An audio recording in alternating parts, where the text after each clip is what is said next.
Okay, let us just check. Good evening, everyone. Anahita, look at the numbers. I know. I've been looking at that's really fast and furious. Yes, I think I'm going to start earlier. Good evening, everyone. Hi. So everyone's coming in. Hello. I cannot mention the names one by one because they're all coming in very quickly. Hi. Who mentioned? Hi, Arshad. Benny from Ajman. If you can tell us, please, where you are joining from. We have from Sharjah, Ajman, Pakistan. Good evening. Abu Dhabi. Good evening. Hey, from Germany. Guten Tag, guten Nitz, guten Morgen this morning. Lebanon, hello. Qatar, good evening. Assalamu alaikum. Good morning, Canada. So we're greeting someone good morning at this time. Yeah. Kuwait, Jordan. Guten Tag. Guten Tag. Buongiorno. KSA, assalamu alaikum. Abu Dhabi, Dusseldorf. Anahita, look at your I audience. know. No pressure, huh? Yeah, Ruway. So I told you I'm gonna start once I hit a certain number, right? But it seems like we're still moving on. Joyce from Dubai, hello. Hey, Ahmed from Syria. Robinson from Abu Dhabi, okay. And also, may I request you all, a part of this session of the webinar, we consider this as a networking. So go ahead, please, and drop your email, LinkedIn accounts here so we can connect and collaborate. Someone's joining from Dallas, Texas. And oh yes, our friend Amir here and Parvez, they're dropping our social media channels. So if you haven't done so, please. Okay, Xiao, okay. Italiano. What was I saying? Just click like and subscribe to our social media channels so you'll get informed when we are posting some updates. Okay. So I think we're almost ready to start. I'll post my LinkedIn later. Let me do my job first. Okay, so we're good to go. Anahita, you're okay? Yeah, absolutely. Okay, so, by the way, for the others, again, if you haven't done so, we encourage you to click the like and hit subscribe on our social media channels so you will be notified whenever there are new posts on our channels. Again, it's our colleague Amir and Parvez who are posting the channels here in the chat box. So good evening and good afternoon and good evening to all of you who are here. It depends on where you are joining from. Thank you for joining us and welcome to the PMI UAE chapters webinar entitled Communication and Influence, a very important skills that we need as project managers. This will be delivered by our esteemed speaker, Anahita Mullen. My name is Irene Corpus and I will be your moderator for tonight. So before I proceed on giving full introduction of our speaker, allow me to give you a brief background of the PMI UAE chapter. This will be most useful for those who are first-time attendees or who are not member of the PMI UAE chapter. Let me share my screen, please.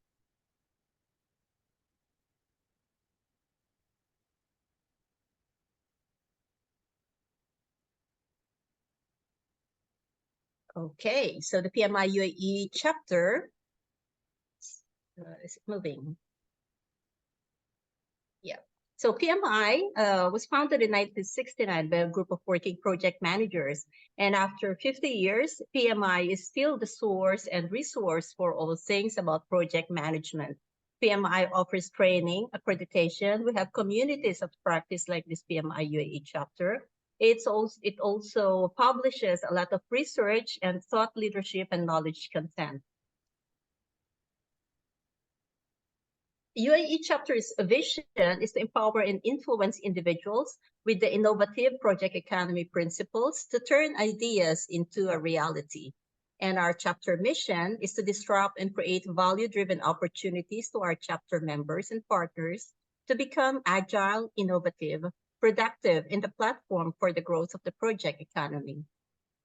The PMI UAE chapter is run by 100% volunteers. So everyone who communicated with you, Anahita, they're all volunteers and they're all superpower team. Okay, we have 3,000 plus active chapter members, and PMI UAE chapter ranked top 5 in the PMI EMEA region. We focus on leading industry trends, and we serve the UAE as aspiring community of project managers and PMP holders.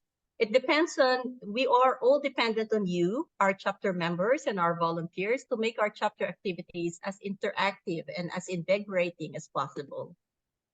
We have here our board of directors. We had a new set of board of directors elected this year. And we have our president, Mr. Adel Sultan. So as PMI members, you have full access, digital access to the PMI library, certification discounts, access to PMI standards, and take note, you have the career navigator, make use of that as well. We have community access to projectmanagement.com, access to members only in exclusive events. And there are also tools and templates and publications that you can make use of. We do networking, we do learning and knowledge sharing. There's career growth opportunity. We do share vacancy. We do share our CVs in the group. And there are various events such as this one, diversified webinars of various topics that will help us improve our skills and knowledge as project managers. And we have Dubai Properties and Miras, our sponsors. And we have a good number of partners as well to help us and support us in every activity. This webinar will give you 2 strategic PDU points. You don't need to apply for it. It will automatically be credited to your account.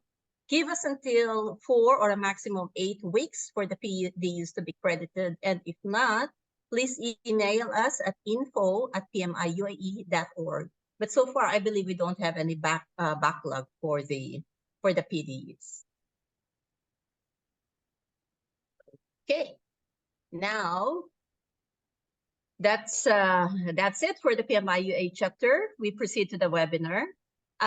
Just to mention, Anahita will have an uninterrupted 45 to 50 minutes of presentation.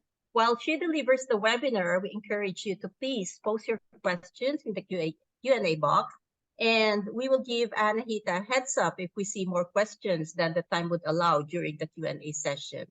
And to our attendees, you may also interact with your co-attendees by posting your thoughts on the chat and engage with each other. So now I know you are very eager to meet our speaker. Anahita Mullen is the director at Amplify, Creating Tomorrow's Leaders. Amplify was born from the belief that people are amazing and full of potential. They need to be inspired to amplify their potential and be the best version of themselves. Anahita has led and fully managed the global leadership mapping assessment projects for senior leaders across all geographies. She has spearheaded the creation and global implementation of the leadership development strategy for global organizations which have over 100,000 employees.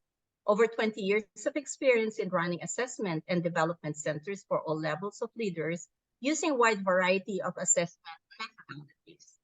Well, there's a lot more of achievements that Anahita can share with us, but we can't wait any longer. So, ladies and gentlemen, let's hear from Anahita Mullen, all about communication and influence. On to you, Anahita. Super. Thank you so much, Irene. And I just need you to confirm that you can actually see my slides. Not yet, Anahita. Not yet? Go ahead and not yet. Right. Go ahead and share it now. No worries. That seems to be a little bit of a... So guys, just bear with me for a second. We seem to be...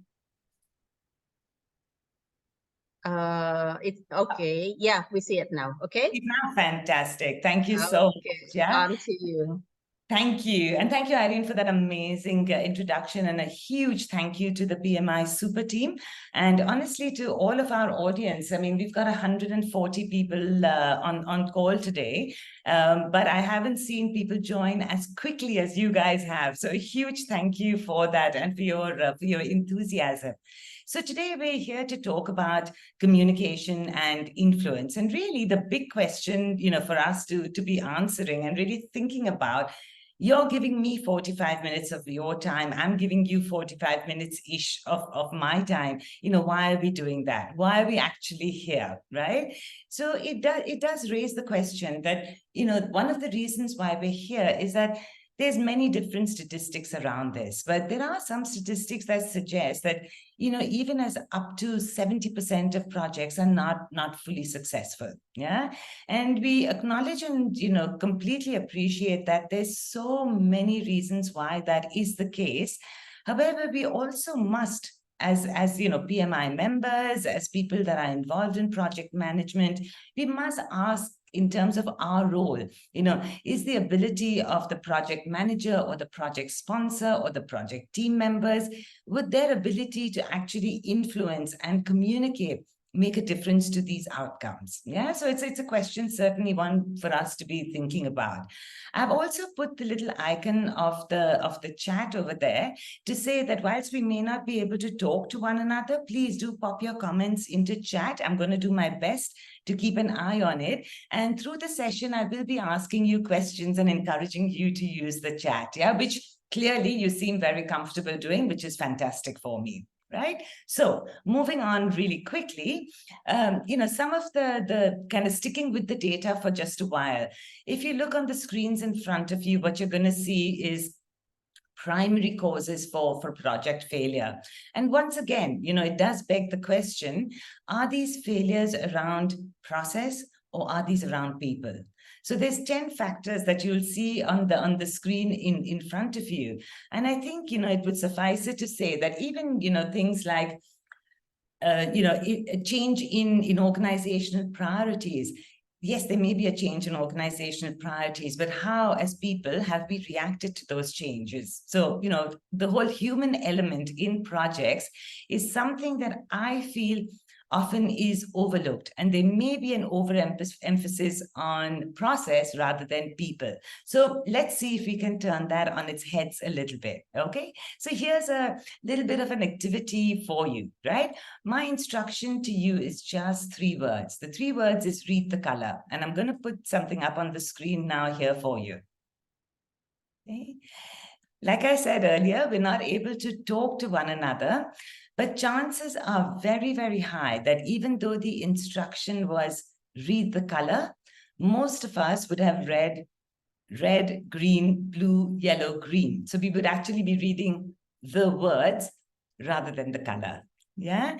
So you can once again appreciate that, even with very, very simple and short instructions, sometimes that whole piece around margin for error, around communication is something that really, really comes to light. Yeah. So let's talk about that just a little bit more. Why does this happen? Why is there this real opportunity for a margin of error? And what I'll do is, I'll kind of try and keep the context in the workplace, but to be honest, this applies to life as well. Yeah, it applies to life, applies to work as well. So the first thing is that, at work, if we're thinking about it, we're surrounded by people that are different to us, okay? This could be people from different job functions, people from different nationalities, people of different age groups, ethnicities. The list just goes on. So we are surrounded by groups of people that are actually quite different to us. In addition to that, every single person in the workplace has a preference, okay? Some of us have a preference for the task. So what's primary and top of mind at all times, and this really gets affected in people's decision-making, is that focus on the task, yeah? That to-do checklist that you see on the screen in front of you. And whereas there's others around us where the focus on the relationship is actually the primary motivator for these individuals, okay? So let's look at this journey up until now. We're surrounded by people that are really quite different to us. each one of us has a preference. It's either the preference for the task or preference for relationships. And the way we deal with people, the way we communicate with people, the way we influence people is very much driven by our own individual preference, which could be for task or for relationship. And often what that ends up in is what you see on the screen in front of you. There's one person that says, asking the big question, what does it mean to be human? And the response that comes back is, what is a human, right? So again, this is where this whole piece around communication and influence just really, really comes to the forefront. So let's dive a little bit deeper, right? What is communication? So very often when I ask this question, people make reference to the words that are spoken, the dialogue that takes place between two or more individuals. However, if you really think about, the definition of communication, it is much, much, much bigger than that. Yeah. Communication has been defined as the exchange of thoughts, messages, and information. Okay. And this could happen in a variety of different ways. It could happen through speech. It could happen through signals, including our body language. It could happen in writing, or this exchange could also come through our behavior. So as you can see, communication is not really something that's simple. It's pretty complex. Yeah. And to really drive that forward, I'll share with you a research that was done by a professor. I believe Professor Merapian was a professor in Stanford, if memory serves me right. And he did this research around trust and believability. Okay. The research was super interesting because really what they were studying was politicians. They wanted to know, why do people vote for certain politicians? What makes some politicians more trustable and more believable than others? Yeah. So who are the ones that we would actually vote for? And what this research revealed was something really, really interesting. That whilst what the words or what the politicians said during their campaign was important, what was even more important was their tone of voice and their body language. So once again, something for us to keep in mind when we're thinking about communication. Not only is it very, very complex as a topic itself, but even how the message gets across is not simple. It's not just about the words. It's a whole lot more. And therefore, really what we're saying is, when we're thinking about what is effective communication, it is about making sure that both the sender and the receiver get the message the way it is intended. And we know that most of the time, that may not always be the case, okay? And I say this with quite a bit of confidence because even married couples, okay, so people that spend a lot of time in one another's company, even people that know one another intimately and extremely well, sometimes the communication, even in those relationships, breaks down. So if you think about it, we use the word communication quite often, but this is a complex beast, and one that really requires us to pay a bit more attention. And of course, if you're thinking of this in the context of project management, you can imagine how much more complex it gets because all projects are around change, right? And we do know that communication within change is even more complex than communication at normal times, okay? So what about this piece of influence? What's the link between communication and influence? Really, the link is exceptionally strong. You can't differentiate one from the other because if you're thinking about communication or influence, it's really about how are people receiving us? How are people perceiving us? Is it enough for that change that we're looking for through our projects to actually happen? Yeah. So communication and influence are very, very deeply linked because the truth of the matter is that when we're thinking about communication or influence, they both start off as a mindset. Okay, so that's the piece around thoughts that you see on the screen in front of you. And our thoughts absolutely 100% influence our words, and our words 100% influence our actions. Therefore, the link between these two is intrinsic and you cannot differentiate one from the other. So let's now go a bit deeper and try and understand what are these different communication styles that most people on the planet use, and how can we use that to A, understand our own communication and influence style, but B, possibly more importantly, how do we make sure that we are received in the way that we want to be received by others, so that that change that we're intending through our projects does actually happen. Okay, so the model that I will share with you is based on the work of Edward Schein. Edward Schein, I really rely on his work a lot because he's an extremely well-known organizational psychologist, extremely well-known. And basically, he introduced the concept that everyone on the planet has 3 behavioral profiles, okay? 3 behavioral profiles. And that's what we're going to go through now. Okay, so the first profile, if you what Edward Schein actually called it, was the profile called a tough battler. Now, one of the other reasons why I like this model is that the names or the labeling is very descriptive. It just actually, conjures a picture up in our heads, doesn't it? Right? So, if I were to say to you that somebody has a tough battler communication and influencing style, what is the likely behavior that you are likely to see from this person? Okay, so ladies and gentlemen, if I can encourage you, please, to use the chat and let me know what you think that are the communication and influence bits that you would receive from somebody who is a tough battler. Yeah, there's no right or wrong answer. We're going to go through this process. And hello, Ziba, it's lovely to see you again. So eye contact and harsh words is what we've got from Robertson and Arshad. We've got close and defensive, struggling to get through, very straightforward, no thrills communication. Absolutely, no thrills, no frills with the tough battler. You're absolutely right. One might even say aggressive communication, doesn't give up, they're very forthright.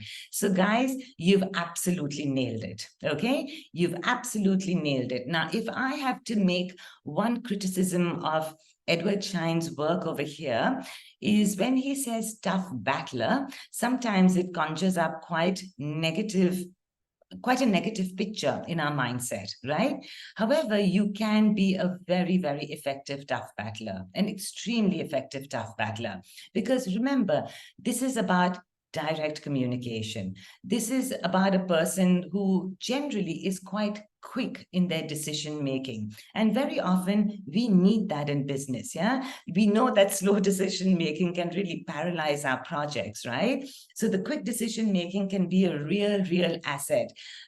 Just as Joe's written, these are individuals that generally a lot of passion will come through in their communication. So if the tough battler is done right, it can often be described as a telling communication style. But when tough battler is done wrong, it becomes the telling off communication style, which, as we all know, is not very useful. And how likely are you going to be wanting to be influenced by somebody who's got a telling off style? Not that much. Okay, so just like with all of these styles, these styles can be very useful if they're used appropriately, but if not used appropriately, they can be exceptionally damaging. So if any of you have more of a preference for telling rather than asking, more of a preference for direct communication, getting straight to the heart of the issue, but you're doing it positively, you most likely have a tough battler style. Now, like I said, there is nothing wrong with this style. And if used appropriately in the right situation, it can get you some amazing results. But if used inappropriately, one of you used the language over there, calling it aggressive. That's exactly how it's going to come across. Okay, so that's our tough battler style. I'm going to ask you a question once again, and fingers on buzzers. Can you think of anybody in history, a famous historian, somebody in politics, doesn't matter, anybody that you think has a tough battler style? Let me see where your head's at. Yeah, anyone that you can think of? Okay. Yeah, you're absolutely right, guys. These are the usual suspects that I get, right? Hitler, Churchill, Trump. These are the answers. I'm laughing because that's what I hear most of the time. Putin for sure. Yeah. Justin, maybe we'll talk a little bit about Justin as well. My manager. No, but absolutely, you're well done, well done. Yeah. So just also remember that, whilst individuals like Hitler or Trump, were infamous rather than famous, as orators, as communicators, they were very powerful. Yeah. So again, if you're thinking about this in the sense of what can I learn about communication, sometimes the tough battlers can be amazingly powerful communicators as well, as long as we're in the telling space and not in the telling off space. Okay. So in the interest of time, I'm just going to move on and move on to the next style. So the next style is called logical thinker. Okay. A logical thinker really, as it says on the screen in front of you, they get their satisfaction from good, clear, logical arguments, right? These are individuals that before they communicate and before they influence, they're going to look at doing some analysis. They're going to look at the pros. They're going to look at the cons. These are people that you're not likely going to get a very quick response from, because the analysis comes first and the response is going to come after that. Unlike the tough battler, where the response is likely to come first and the analysis might happen a little bit later on, right? So, logical thinkers are really they're deep thinkers. They want to analyze, they want to make sure they've got their facts. Irene, yeah, you might well be that.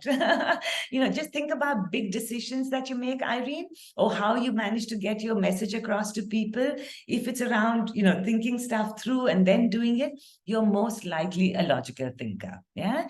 So as you can imagine, logical thinkers bring a lot to the table. Yeah. If a tough battler is smart, they will rely on their logical thinkers to help make their arguments even stronger, to help defend their points through the analysis, the research, and the data. So logical thinkers bring a lot to the table. But what do you think is the downfall of logical thinkers? Where might it actually go a little bit wrong? Yeah. So once again, just think about it and pop your responses in the chat. Too diplomatic? Could be. Yeah, time delay, slow, absolutely low. They could be perceived as low leadership skills. Yeah, could be perceived. They may not be bad leaders at all, but they could be perceived as low leadership skills, as you've rightly pointed out. And again, the hurt others that you've put in there, that's a great comment, because remember, the focus is a little bit more on data than it is on people. So data first, empathy next, right? So that can absolutely be an issue. So the downfall of logical thinkers is sometimes that paralysis by analysis. Okay, we're thinking stuff through a bit too much. That's halting the decision-making process. And as you said, they lose focus of the bigger picture because it's the detail that excites them. Okay.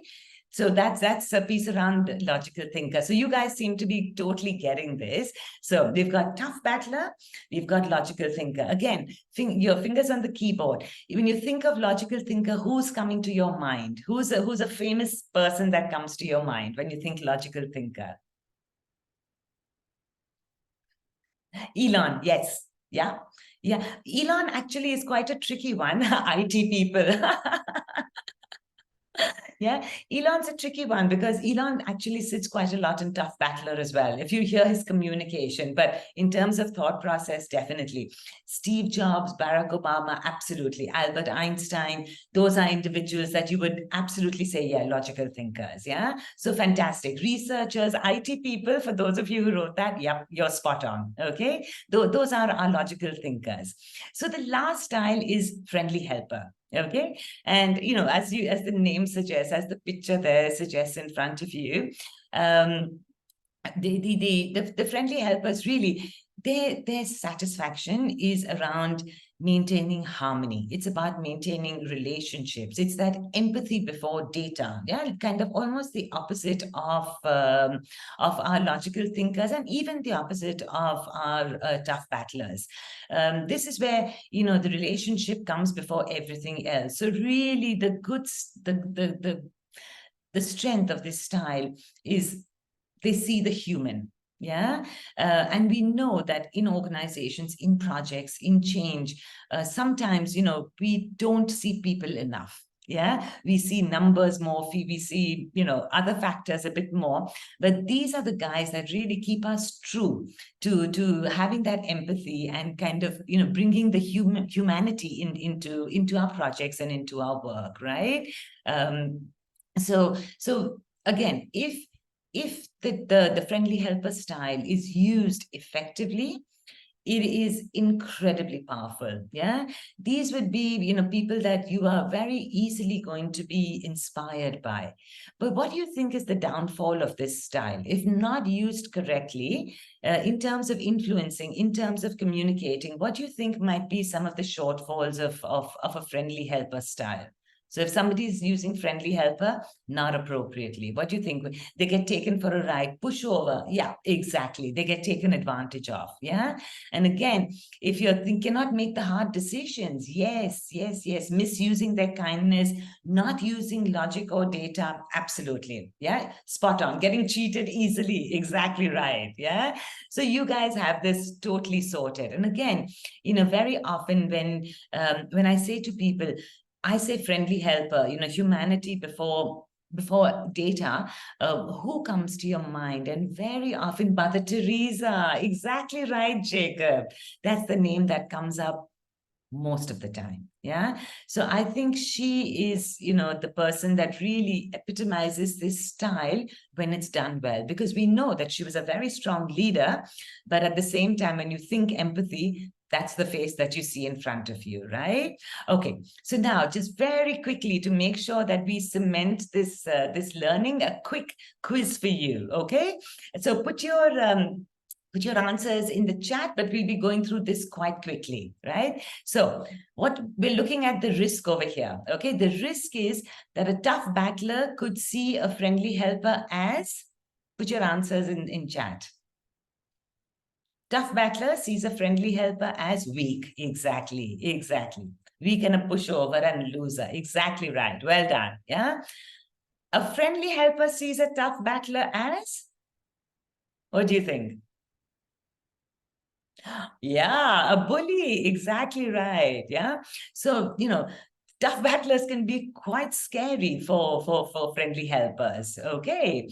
And logical thinkers, what do logical thinkers feel about friendly helpers? Yeah.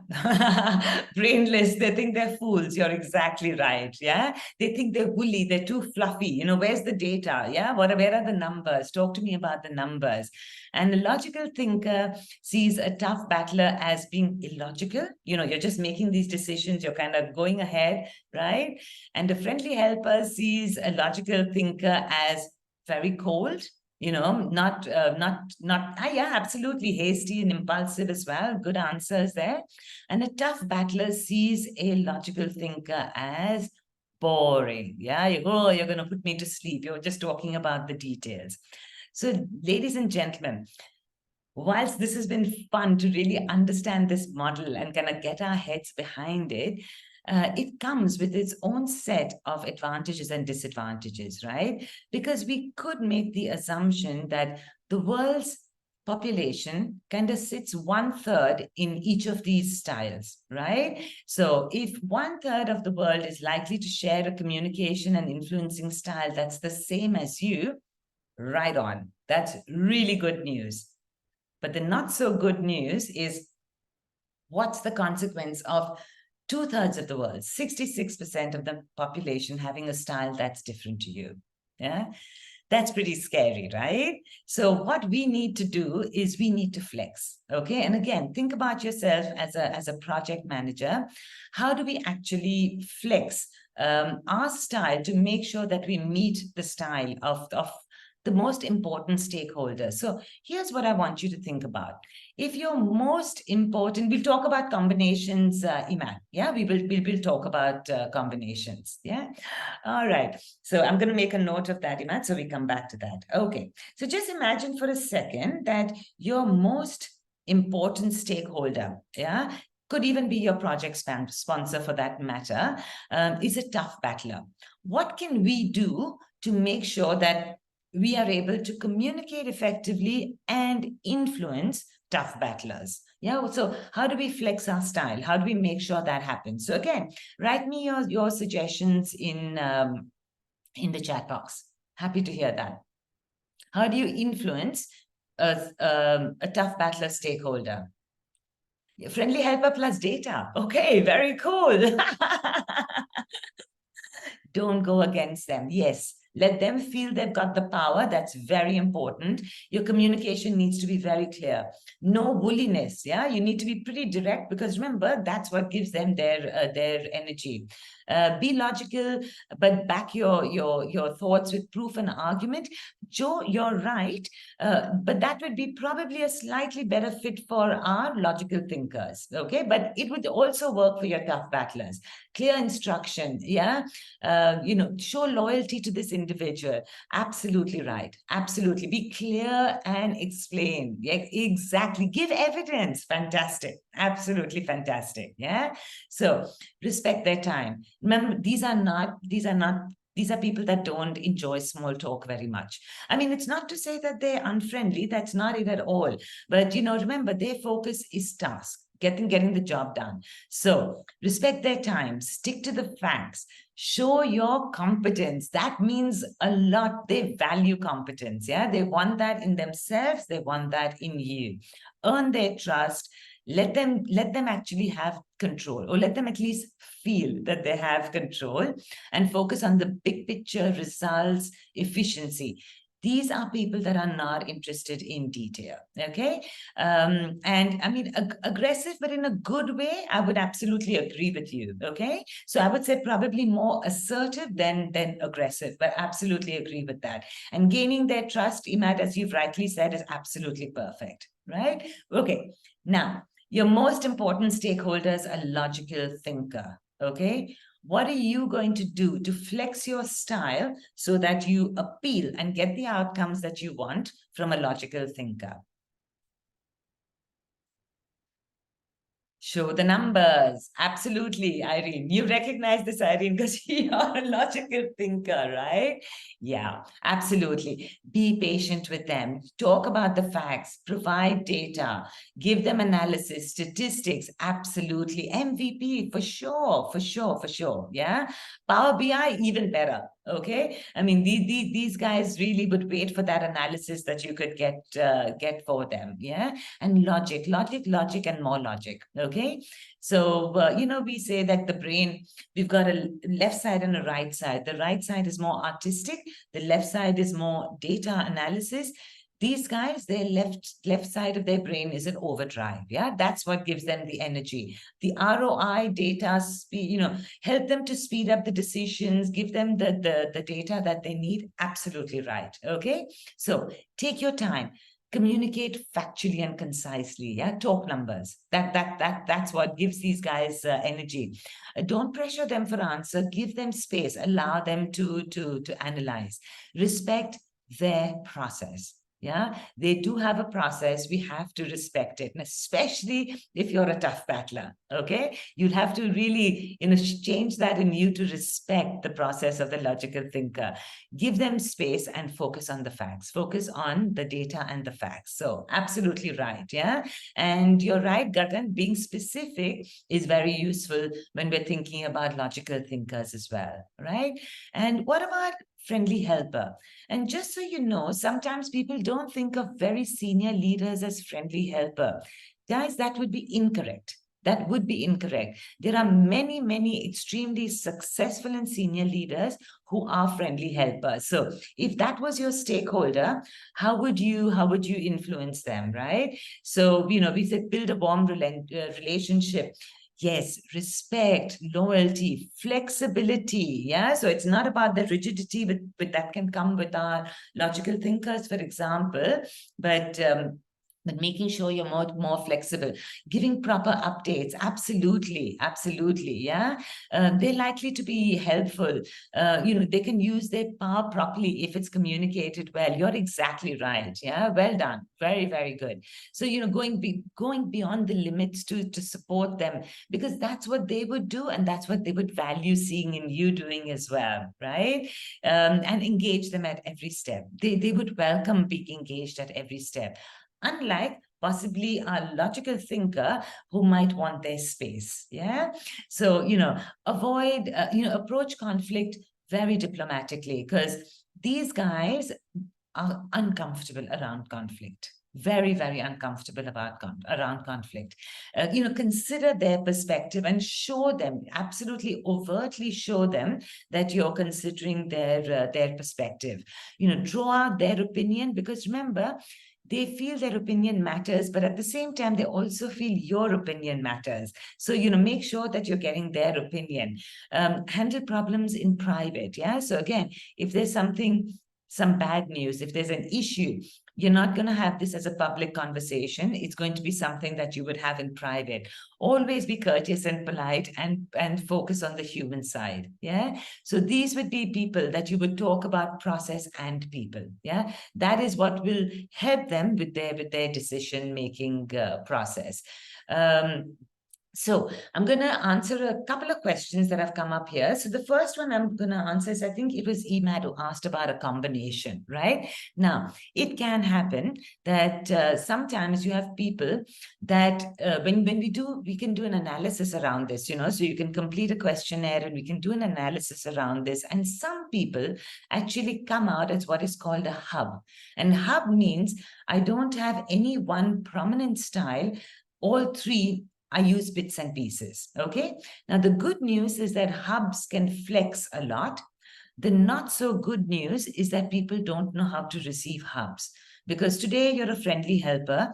Tomorrow you're a logical thinker. The day after you're a tough battler. It can become very, very confusing for people around you. Yeah. So that's a little bit around, the combination piece. But Iman, what's the really good news is that, let's say, for example, my predominant style is friendly helper. Can I learn to use the other two styles? The answer is yes. And that is really what today is about. The fact that we all have a preference. Each and every one of us will have a preference, and you can really analyze that through how you make decisions. Yeah, what helps you to make your decisions. But can we use other styles? We absolutely can. Yeah. So let's be thinking about that. Now, me personally, I'm actually a logical thinker, right? But very often when people meet me, they see me as a friendly helper. Okay. So, you can actually adapt to use the styles the way that you need to be thinking about it. Yeah. And the other question that I had over here, sorry. Okay. In which option do you prefer from your experience? That's Mohammed's question. Mohammed, honestly, there is nothing to say that one style is preferable to the other. You need to make sure that you're using the right style for the right person in the right situation. That is what makes a style effective or not. Okay. And even Zoom likes that answer because it's putting balloons up in the air for that, right? But genuinely, there is no one style that's better than the other. It really is about, am I using the right style at the right time in the right situation with the right person? Okay, so that's why you can see how, whilst understanding these styles can actually be quite simple, applying them is pretty complex. Yeah, it really is pretty complex, right? I'm just mindful of the time. So moving on very, very quickly, some of you may have heard about push and pull. Okay, so when we're on a project, when we need to move people along, right? When it's around all projects around change. So even if you're thinking about change management, we sometimes have to use the approach where we kind of push people in the direction that we need them to go, Or sometimes we pull people, which is, I'm going in this direction and I'd love for you to come along with me. Yeah. And the key is that when do you push and when do you pull? That really is the $1,000,000 question. So much so that Harvard Business Review has done a whole piece around this. This is around motivating people and influencing others. And I'll allow you to actually read what's on the slide, but the key is, to get results, the best leaders actually use both push and pull. So I hope that answers the question as well, to say, which is the best style.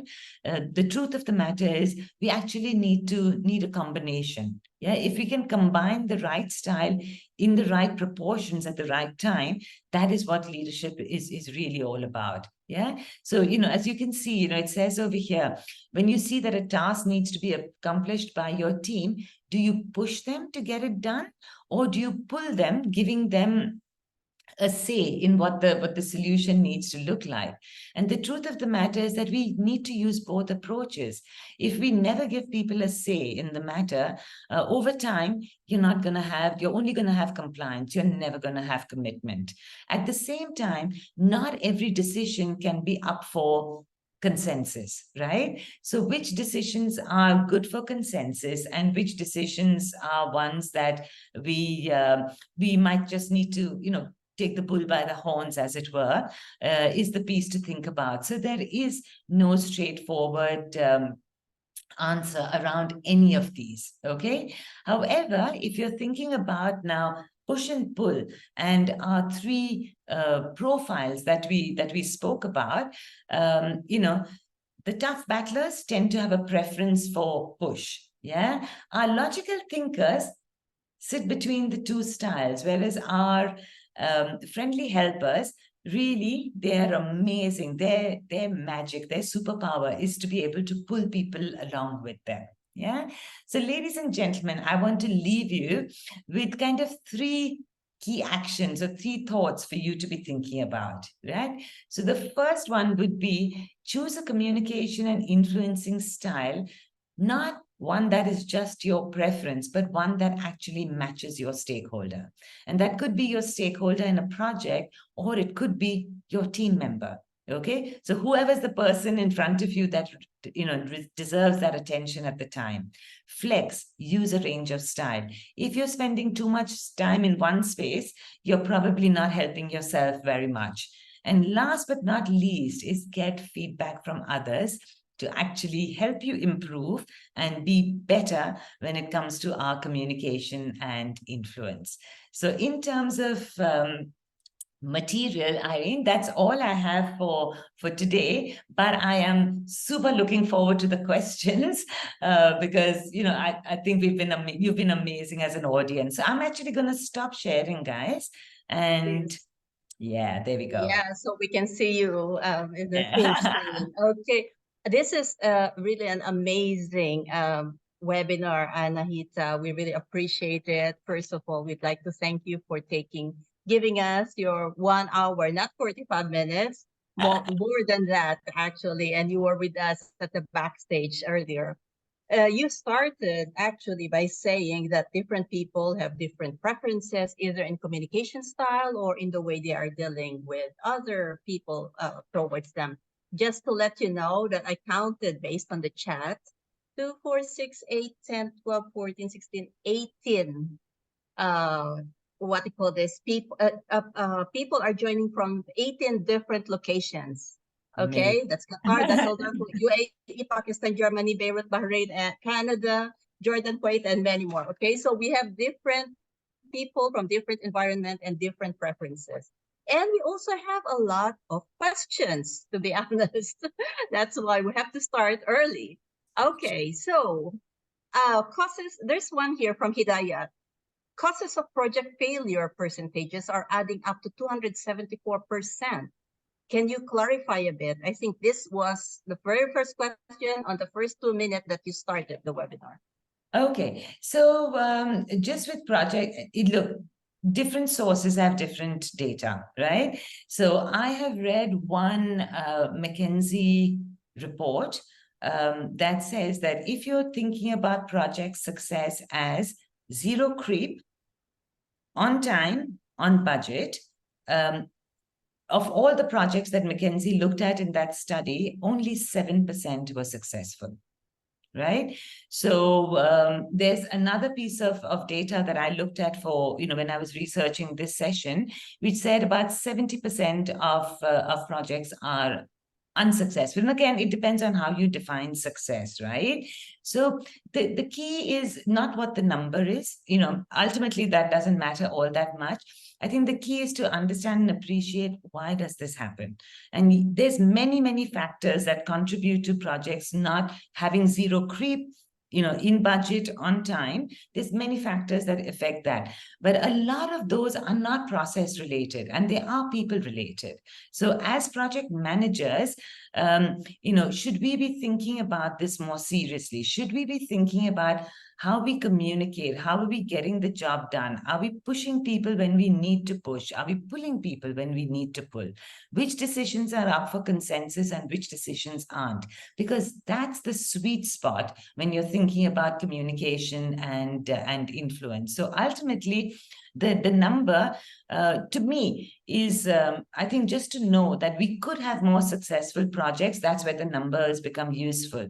But what is it that we can learn from the numbers, Irene, for me, is probably the piece that's more important.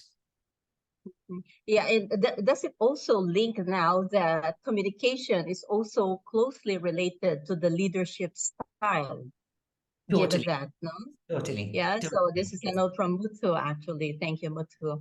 Here from Ziad, as per the situations, we can change the communication style, right? You just mentioned it as well. You can change the communication style depending who are the people you are dealing with, the personality or the behavior of the person in front of you as well. From Arshad, are there other styles of communication? Are there any books to learn communications? If I may ask, is communication a good communication skill? Is it learned or you are born with it? Okay. So a few questions there. Yeah. So answering the last one first, it's actually something that is learned. Yeah, this is a learned skill. I think for the most part, in terms of our DNA, we're all pretty much the same. Why is it then that some people perhaps can communicate a little bit better? Do things like personality, etc., play a role? Yeah, they absolutely do. Yeah. So, for example, when we're looking at, now, I'm sorry, we're going a little bit into psychology, but if we're thinking about personality types, there's 5 factors that make up personality, and one of those dimensions are the factors of introversion and extroversion. So, as such, extroverts are more comfortable reacting, and introverts are more comfortable in a reflective space, right? So one could argue that for extroverts, the whole communication piece might be a little bit easier. I would go with that argument. However, what that doesn't mean, Irene, is that all extroverts are good communicators. So that's the piece where we can learn it, right? So yes, your personality, the biology, your DNA, all of that can play a role to some extent, but not enough. This is very much a learned skill. And then one of the other questions was, can we use all 3 styles? The answer is yes. How easy is it? The answer is not very easy, because remember, if you're a tough battler, that's going to be your default space. That's where you're going to want to spend the most amount of time. That's where you will be the most comfortable. Okay. It's So the comfort zone, no? Exactly. So what I'm saying to you is that you need to leave where you're comfortable and use the style that best suits the other person. And the truth of the matter is that that's not very easy to do. Just like if you're right-handed and I tell you, pick up a pen and write with your left hand, can you do it? Of course you can. But how easy is it? And how tempted are you to do it? So it's the same thing. We go back to our default space. Yeah, I agree with you, because to me, I also try to manage the situation by transferring or changing my behavior depending on the person who's in front of me. But eventually, unconsciously, I will go back to what my behavioral what they call this preferences. Yeah, yeah. Okay, we have a lot of questions, Nahita. We have to manage the time. Okay, there's one question. They see, I told you at the backstage, right? We may not see questions at the start, but once we end, they all come in. So, from Sigahana, I've noticed that communication issues are becoming increasingly challenging in today's environment. I would appreciate any advice or suggestion you have for addressing and overcoming these challenges. True, because of sometimes we are on virtual, some remote work, you know. That's right. That's right. Yeah. That's an amazing question. So 15, 20 years ago, people talked a lot about multitasking. Multitasking was a buzzword, right? You must multitask, blah, blah, blah. Actually, what the science is showing us, and this is pure science, right? It's showing us that multitasking is not useful. Okay. So my advice to you would be if you feel like the busyness of what's happening around you is detracting from your impact and your communication, I would say find a way of turning down the noise. Yeah. And that would mean sometimes, relieve yourself of your addiction to your gadgets, to your phone. If your email is constantly pinging, you don't have to answer an email the second it hits your inbox. So finding ways of quietening down what I call organizational noise is definitely something that we all need to think about. And I'm not saying this in terms of my own preference, but there's enough and research and studies around productivity that speak to exactly what I'm saying right now. Yeah. So multitasking is not high productivity. It's actually exactly the opposite. So very focused, and if you can shut down or turn down the volume on the organizational noise around you, hopefully it'll help you in terms of ensuring that you have the right level of impact when it comes to your communication. I hope that was helpful.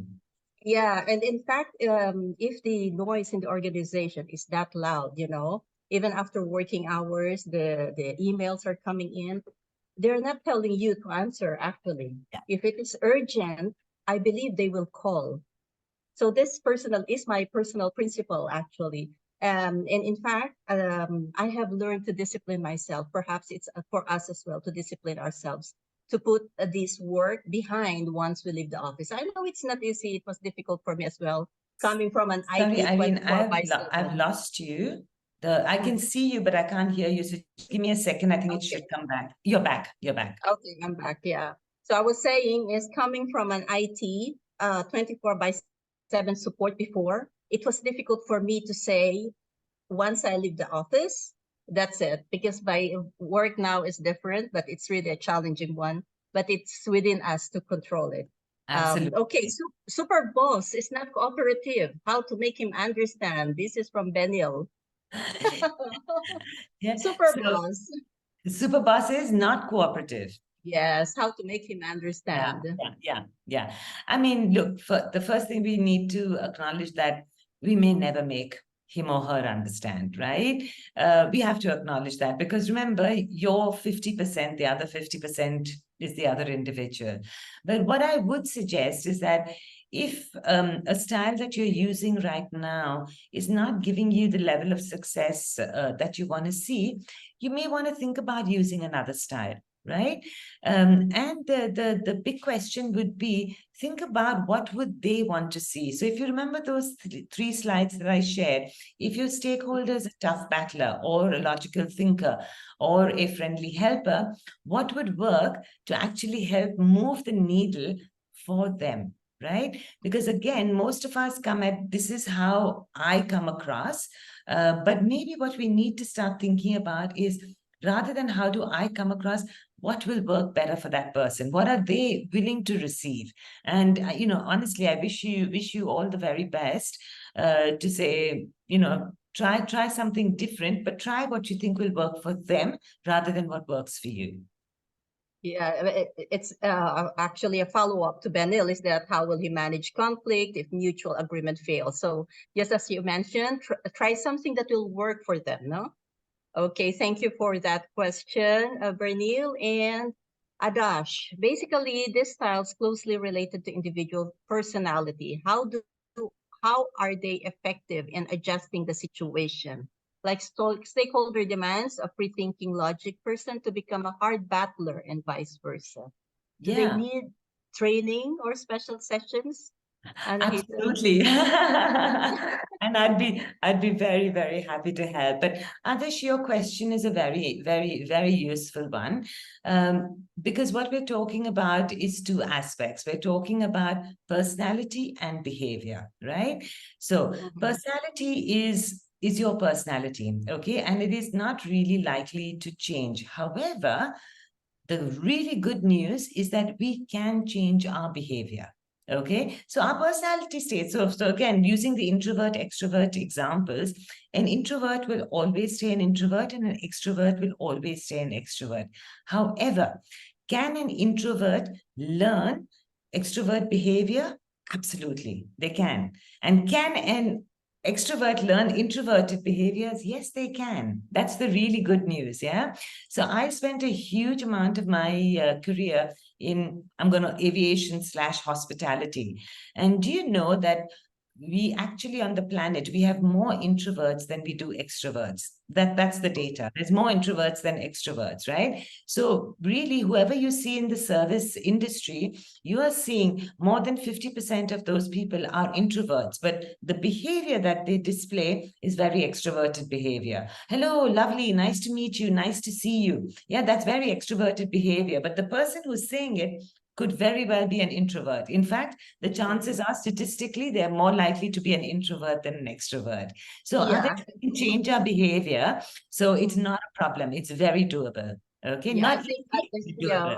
I think I heard that actually, Anahita. It's like the way the people talk to you is not an easy judgment for them for you to tell that these people are introvert or extrovert, no?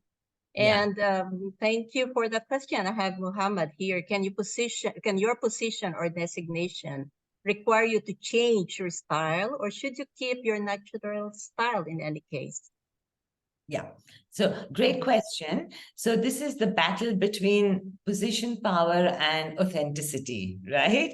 And you know, it's a big question because sometimes people feel if I change, I'm being inauthentic, and that's quite a battle. Yeah, that's quite an internal battle that a lot of people go through. So the truth of the matter is that if you are adapting your behavior, again, you know, reflecting back on the example that I just shared, if you are adapting your behavior to suit the situation that you're in, that does not make you inauthentic. Okay, it does not Okay. make you inauthentic. What you are doing is you're being smart and savvy, and doing what needs to be done for the situation that you're in, and that does not make you inauthentic. So if you need to change for whatever reason, you know, due to your position, etc., it's not a bad thing to change, and it does not make you inauthentic. If you are doing things to damage other people, that's bad, right? But No. adapting your behavior, that's not a bad thing. Okay. Yeah. I mean, if I can just add one more thing. Sure, please. So I do a lot of coaching, you know, and I remember one of my coaches saying to me, "Oh, but that's like acting." And I was like, "Yep, it is. And what's wrong with that? What is wrong with that? If we are acting, but the act is what suits the situation that we're in, and it's getting you the outcomes that you want, it's not a bad thing. Okay. So when I'm at home, I'll only wear shorts and t-shirt. When I go to work, I don't wear a shorts and t-shirts. I wear formal Of clothing. course. Is that Mhm. acting? No. Yeah, I'm no. adapting to suit the You had situation. it. True. Okay, great, great. Thank you very much. And in fact, by the way, we have a lot of appreciation and good feedback from the chat. And we also thank you all, of course, as well. You are all very active and engaging audience. So thank you very much again, Anahita, for gracing our webinar. Indeed, a very interesting topic and also very engaging attendees from our attendees from 19 different locations. How's that? Again, this webinar will be published at the PMI UAE chapter's YouTube channel in about 2 weeks. You can revisit this for those who are asking for the copy of the presentation. Unfortunately, it cannot be shared. However, please watch again the YouTube videos if you prefer to. For our upcoming webinars, please visit the PMI UAE chapter's events page. And as we close this webinar tonight, I would like to thank you all for your participation.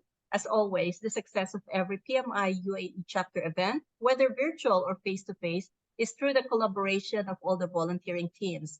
This includes our colleagues from the marketing, membership, the outreach, volunteering, finance, and governance teams. Until our next webinar, together with my events colleagues supporting you all behind the camera, Amir Ali, Parvez Balbalde, and Monica Supo, and on behalf of our Director of Events, Babin Lad, this is Irene Corpus, wishing you all a pleasant evening. Have a nice evening. Bye. Thank you, everyone. Bye-bye. Thank you for your generosity. Thank you, Anahita. Good night. Good night.